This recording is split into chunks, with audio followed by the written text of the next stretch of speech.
Welcome to the Environmental Justice Lab. I am your host, Dr. Lesley Joseph. Thank you so much for listening and joining me on this episode while we continue to talk about our principles of environmental justice. We are at number 5, and this is what principle number 5 says.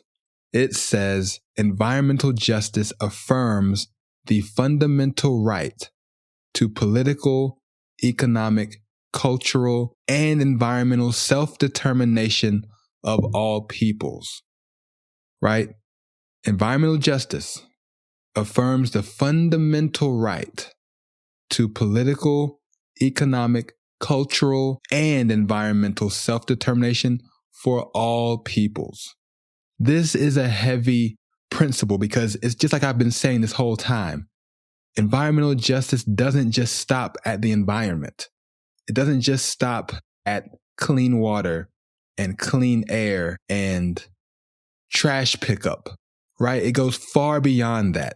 And this principle makes it very clear that people who are fighting for environmental justice want more than for you to just come through the neighborhood and clean things up, because we all know that if we don't have the ability to determine for ourselves what our lives look like, how we live from day to day, we'll never truly have justice. There'll never be justice if every single day you're being governed by people who don't have your best interests at heart, people who you did not elect, people who you do not have any connection to, people who do not even concern themselves with the kind of life that you're trying to live and the things that you're trying to accomplish. Without self-determination, there is no justice. There is none. And so this principle affirms that. It affirms it, calls it a fundamental right for all peoples. Self-determination. Every single person, every single group of people, no matter where they live, no matter where they are, have the right to self-determination, right? They should not be subject to some colonial, imperial, corporate, any kind of outside influence that tells them how to live, that tells them how they can do things from day to day. That should never happen. And those of us who are fighting for environmental justice hammer this point every single chance we get, that we demand that the ability to determine for ourselves how things go is incorporated in whatever strategy there is to bring about justice, to bring about equity, to bring about a world where we all live and work and play in harmony. There has to be self-determination. And it's in every area of life. You heard the principle: political, economic, cultural, and environmental self-determination. Think about political for a second. Think about political. What about people around the world who live under an occupation or who live under the rule of a foreign government or a foreign country? They don't have the opportunity to vote, to select the people that represent them, that will do the things that they know their community needs in order to flourish. Think about even in the United States. If you live in an area that's not incorporated, that exists outside of the jurisdiction of a city or county, and yet you're governed by people who are in those cities and counties, you don't get to choose who represents you. And as a result, you have no voice into the way things are done in your community, the way decisions are made, the way money is spent, the way resources are allocated. You don't have that option if you don't have political self-determination. And no matter how it's accomplished, if it's a parliamentary system, a council, governors, mayors, presidents, Senate, House of Representatives, House of Commons, House of Lords, whatever you want to call it, if you don't have the ability to let your voice speak into who's sitting in those seats, you will not achieve any kind of justice, let alone environmental justice. Because what happens if you don't have that voice, then you have other people deciding what happens in your community, what facilities get placed in your community, what types of facilities that pollute, that harm, that degrade your environment exist in your communities. That's what happens when you don't have political self-determination. A big thing now is zoning and planning, right? The idea that a company comes in, an industry comes in, where they're going to be located, the city council decides based on planning and zoning ordinances.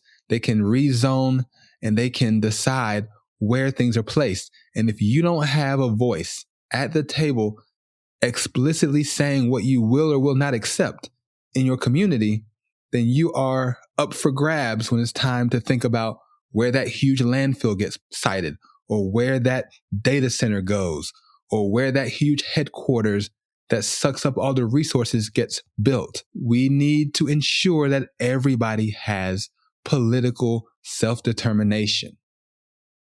There's no way around it. And if we want environmental justice, we need to have political self-determination. And along with that, economic self-determination. And this is not just getting a job, just getting employment. That's part of it. We should all have opportunities to work and to earn a living and to contribute to our societies. But that self-determination goes far beyond just getting a job. It's the systems in place around you that determine how an economy functions. Do you have a voice in that? Do you have a say in what we're doing here? How we're distributing resources to develop certain parts of a city or a county or a state? Do we have a voice in what types of jobs become available to us? What types of employment we can actually engage? Because everybody doesn't need to have a dangerous, polluting factory job. And we don't want situations where people are coming in with their industries and telling community members to be happy because they're going to create jobs for them. Well, what kind of jobs? How healthy are these jobs? Do we want to have these jobs? Do we have the skills to do these jobs? What jobs are you talking about? What are you saying? Did that community have anything to say about what you were bringing in when it comes to industries and development and job opportunities? Economic self-determination. That's what people want. That's what people need to have in order to get even close to achieving justice. That's what we need, because I can promise you, when that coal-fired power plant opens up in your neighborhood, because we need more energy, more electricity to go to certain parts of a city or a state, and they want to put you in that facility to work it and to run it. If you're even fortunate to do that, where does that leave you and your community? Where does that leave the people who live around that area, who have to wake up every morning, drive into work, see the huge smokestacks and see the ash get disposed, and to watch their community slowly get degraded, their water slowly degraded, their air slowly degraded, the soil and the grass and the fields slowly degraded in the interest of jobs? We don't need that. We don't need that. Dr. Bullard, in his book, The Politics of Pollution, he calls it economic blackmail, right? This idea that you would tell a poor community or a minority community that they need this polluting facility for the jobs because we know you don't have enough money. You don't have any resources. Let's bring this to your area and create jobs for your community, knowing it's going to harm them, knowing they're going to be set back health-wise, knowing the environment's going to suffer as a result of this facility. But you blackmail them anyway. You shame them into taking this facility on, because what else are you going to do? Where else are you going to get any development? Who else is going to come to your town? Who else is going to build in your community? No one else except for this polluting, degrading industry. We don't need that. Let the community decide what comes and what goes. And when it's time to go to city council, and when it's time to talk about a master plan for the city, and all of the nice amenities are going to these other parts of town, and they get to enjoy a different type of employment, working in the coffee shops and working in the office buildings and doing those things, while all the waste facilities and all the energy production facilities and all of the polluting industries go to a certain part of town. That's when you know you don't have economic self-determination, and that's how you know that things need to change. They need to change, and they have to change in order to get environmental justice. And people understood that. They didn't just stop on the back end with the environment. They went to the front and they said, how are we even going to talk about these issues? How are we going to even prepare our community for what is needed for them to flourish and for their environment to be healthy and life-giving? That's what that means, to have economic self-determination. And then you move to cultural self-determination. And this is the one that really unsettles people. It really gets people frustrated and angry, because there's this idea that we need a homogeneous, singular cultural makeup in order to be united as a country or as a community or as a state or as a city. And it's not true.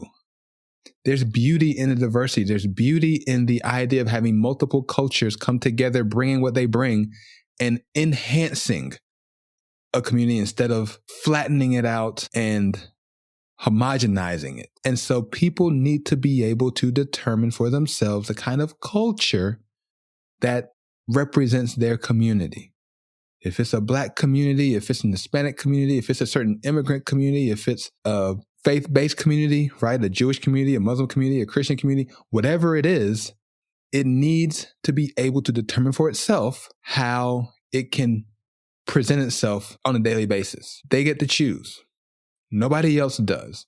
And you don't get to remove their cultural markers in the interest of whatever you're looking for, consistency or some kind of presentation to the world of what it means to be blank, be an American, be a European, or be an African, or be whatever. People get to be who they are, and they will continue to be who they are no matter what.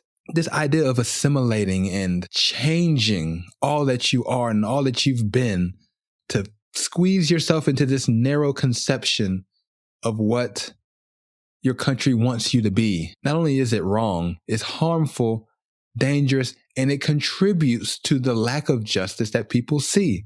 Because once you start to strip people away, strip their heritage away, strip who they are away from them, what do you have left? All you have left is this very bland, milquetoast existence that you then pile on what you think they should have and what you think should go where they live. And that's when you start to see all of these degrading, polluting, harmful entities enter into these spaces. Because guess what?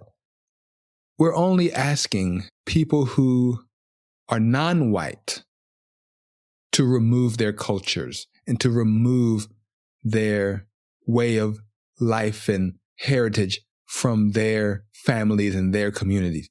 We're not asking anybody else to. We're not doing that. The people who are living the way they want to live, people in rural parts of the South maybe, people who are in the dominant culture, they're not changing to become something else. They're telling us that to be here, we have to be more like them, which is not how it should go. And that is not how this works. We are who we are. You are who you are. We all come together. We build together. We discuss what's best for each of our communities, and we move toward justice. That's what we do. We move towards justice. And so we need cultural self-determination. That is what is required. And so we talked about it, right? Political self-determination, economic self-determination, cultural self-determination, and finally, environmental self-determination. We decide. They decide. Those individuals, those leaders, they decide, not just some group at the top or some select few or the richest people or the business owners. They don't decide. The people decide what their environment looks like. The people decide, right? They decide what goes in their neighborhoods. They decide that they want to have a park, if they want to have a community center, if they want a certain industry. They get to decide that. And when it comes to enforcing environmental regulations and policies, we need to make sure that those things are equitably enforced to enable environmental self-determination.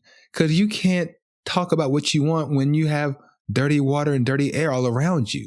You need a clean environment to be able to think through what's best for your community, what your community needs based on who lives there, what they're trying to accomplish, and what your culture and heritage would believe represents the best of your community. That's what we're looking for. That's what's required. And so if someone wants to come and build in your community, the people who live there get to decide if they can come or not. It's really that simple. It's really that simple. They decide who gets to live here, who gets to build here, who gets to operate their facilities here. The people decide. The people decide.